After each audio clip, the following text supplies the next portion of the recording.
The matra barely glanced at me before shaking his head. "I'm sorry, madam, but there's no reservation under your name." I blinked, momentarily thrown off. "That's impossible. I was invited to dinner with my husband's family. They should already be here." He gave me a polite but firm smile. "I just checked. There's a reservation for 6 under Morgan Sinclair." But I'm afraid a sharp, familiar voice cut through the conversation. "Oh, Claire," Morgan's voice rang out, dripping with amusement. "Did you really think I'd include you in tonight's dinner?" I turned to see my mother-in-law standing just a few feet away, dressed in her usual designer ensemble, her platinum blonde hair perfectly styled. Seated behind her, my husband Adam sat stiffly, his gaze darting between us, clearly uncomfortable but saying nothing. Beside him, his sisters Charlotte and Emma whispered to each other, smirking. I felt my stomach twist,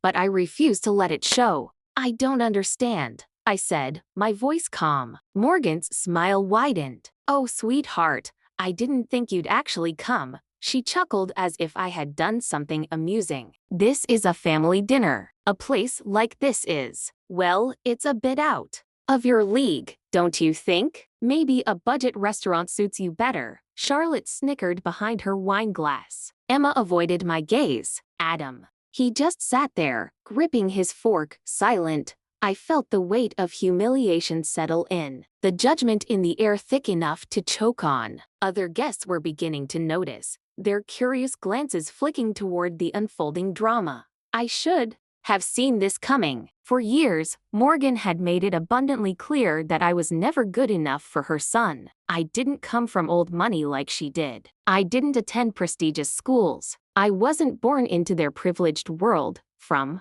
the moment Adam and I got engaged, Morgan had gone out of her way to remind me that I didn't belong. At first, it was subtle passive-aggressive comments about my simple tastes, the way she would conveniently forget to invite me to family events, the expensive gifts she bought for Adam while giving me nothing but empty smiles. But tonight, she had taken things to a whole new level. She had planned this. She had arranged for my husband's family to have a luxurious dinner at one of the most exclusive restaurants in the city, ensuring I would be left standing at the entrance like an unwanted outsider, and she was enjoying every second of it. The humiliation should have burned. I should have felt small, but instead, something inside me clicked. I smiled, a slow, deliberate smile that made Morgan's expression falter for just a second. Then, without a word, I turned to the matra. "Would you be so kind as to ask the owner to come out?" I asked, my voice smooth and confident. Morgan let out a laugh. "Oh, please. Do you really think the owner of this place is going to come out here just because you asked?" I turned back to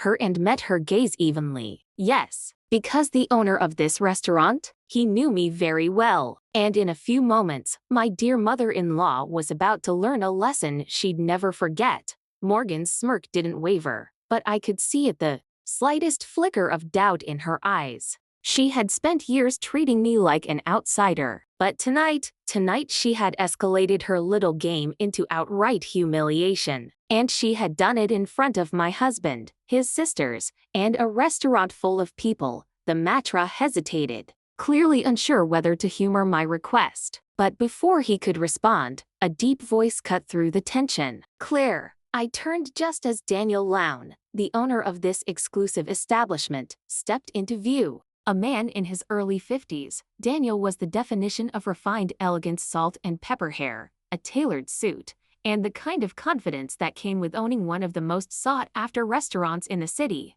Morgan's eyes widened slightly as she registered the way he looked at me, not with dismissal, but with genuine warmth. "Daniel," I greeted, my smile widening. "It's been a while." His gaze flickered over to Morgan, then to Adam and his sisters, before settling back on me. "It has. What brings you here tonight?" I gestured toward the table where my in-laws sat, their expressions shifting from amusement to something far more uncertain. "Apparently, I wasn't included in the reservation," I said lightly. "A bit of an oversight, wouldn't you say?"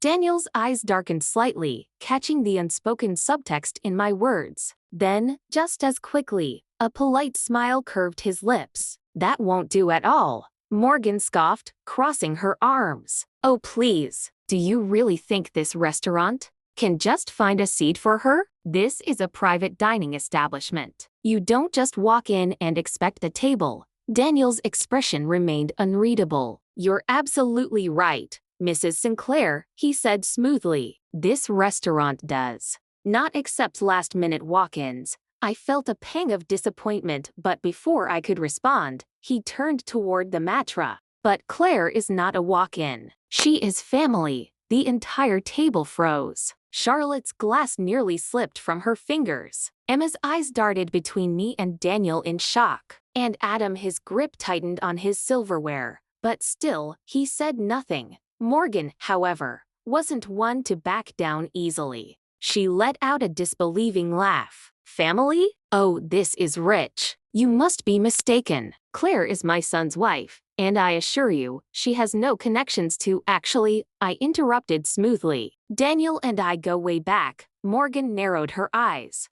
How? I leaned forward slightly, my voice just loud enough for those at the nearby tables to overhear. Before I married Adam, I used to work in fine dining. And Daniel? He was my mentor. A stunned silence settled over the table. Morgan opened her mouth likely to protest, but Daniel cut her off with a smile that didn't quite reach his eyes. Claire isn't just some former employee, he said calmly. She trained under me when she was fresh out of culinary school. I personally taught her everything she knows about hospitality and high-end service. She was one of the best students I ever had. Morgan's jaw tightened. This was not going how she had planned. I could see the realization settling in the fact that, despite all of her efforts to belittle me, I had a past she knew nothing about. A past that now undermined her entire stunt, and I wasn't finished.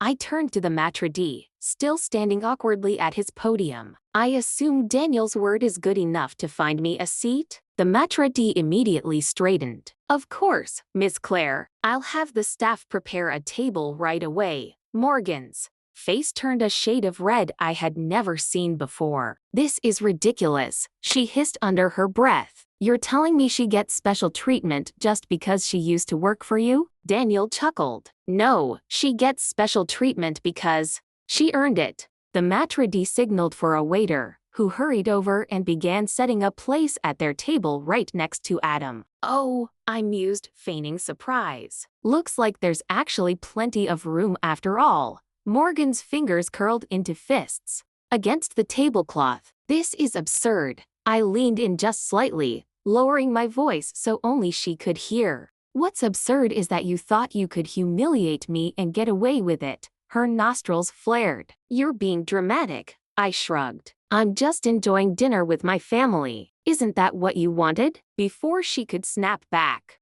Daniel patted my shoulder. I'll have the chef send over something special for you, Claire. Morgan nearly choked. Something special? Daniel smiled. On the house, of course. Morgan was seething now, but there was nothing she could do. Adam, still silent, reached for his drink. But I caught the flicker of something in his expression. Was it relief? Embarrassment? Shame? I wasn't sure. But what I did know was that this dinner had just begun, and Morgan Sinclair, she was going to regret ever thinking I could be dismissed so easily. The waiter placed a freshly polished silver plate in front of me, followed by an elegant amuse-bouche, something delicate, artfully arranged, and entirely complimentary, courtesy of Daniel. Morgan's expression? Pure, unfiltered rage. Oh, I murmured, picking up my fork and slicing through the dish with practiced ease. This looks incredible. I took a bite, savoring it, not just the taste,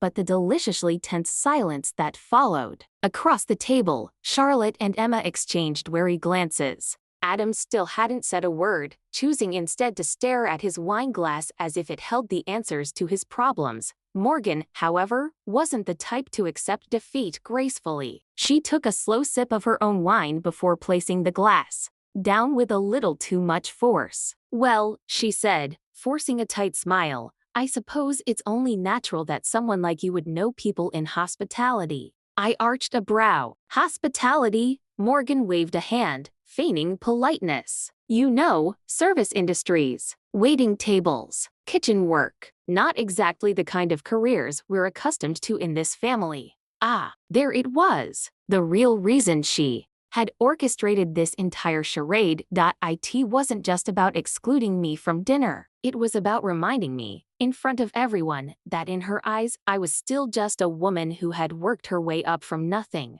I took another sip of wine before responding. You say that like it's a bad thing. Morgan's eyes flickered with something annoyance, maybe even a bit of surprise. She had expected me to be rattled, but I wasn't. Not anymore. I simply meant, she continued, that it must have been quite an adjustment for you, marrying into a family like ours. Her tone was light, but the words dripped with condescension. And Adam still said nothing. I turned my gaze to him, studying the way he refused to meet my eyes. And that's when it hit me. This wasn't just about his mother's cruelty. This was about his silence. Because this wasn't the first time Morgan had tried to humiliate me. It had happened at our wedding, when she conveniently forgot to invite my side of the family to the rehearsal dinner. It had happened at Christmas, when she gifted me a cookbook titled Simple Recipes for the Clueless Wife in front of an entire room. It had happened last summer, when she made a snide remark about how fortunate I was that Adam had taken a chance on me,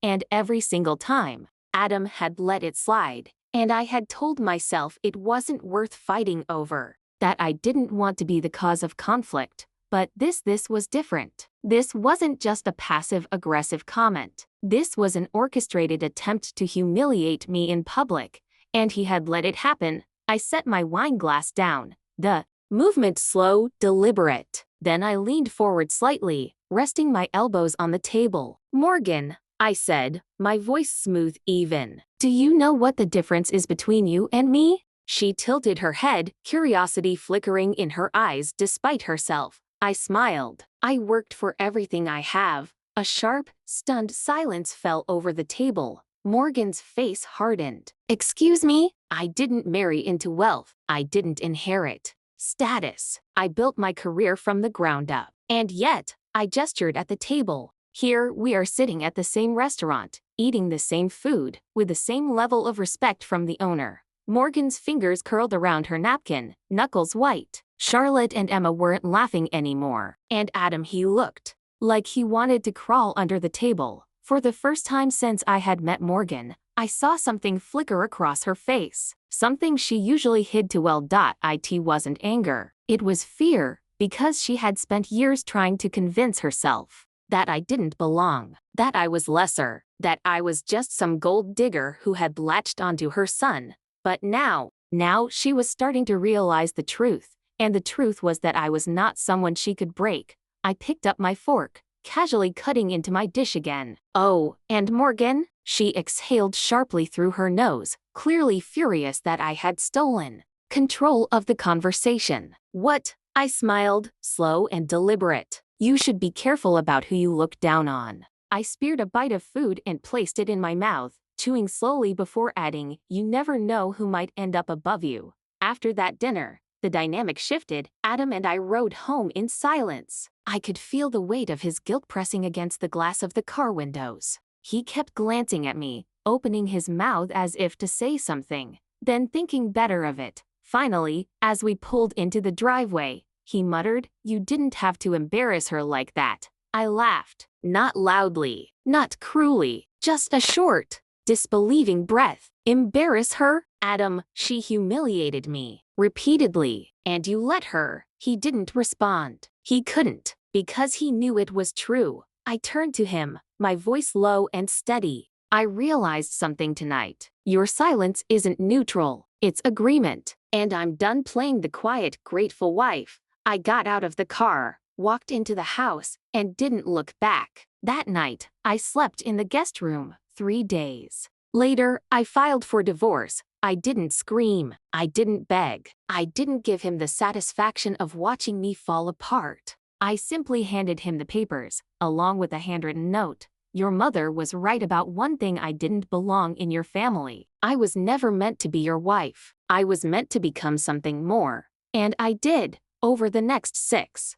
months, I rebuilt everything on my terms. The same Daniel who had welcomed me so kindly that night offered me a position as a partner in his growing hospitality business. He remembered how I used to consult for restaurants before marrying Adam, my degree, my industry contacts, the strategic plans I had once drafted for fun while Adam rolled his eyes. Turns out, people like Daniel paid good money for women like me. And so I rose. By the end of the year, I had opened my own upscale bistro, with backing from 2 investors I met through Daniel's network. The first customer through the doors on opening night? Morgan Sinclair. She didn't know I owned the place. She had made a reservation under her husband's name. When she walked in, eyes scanning the crystal chandeliers and custom-designed menu, she didn't recognize me right away. Not until I approached her table with the same calm smile I wore that fateful night. "Welcome to Claire & Co.," I said smoothly. "Table for 2? She blinked, then froze. I leaned in and added, "It's good to see you again, Morgan. I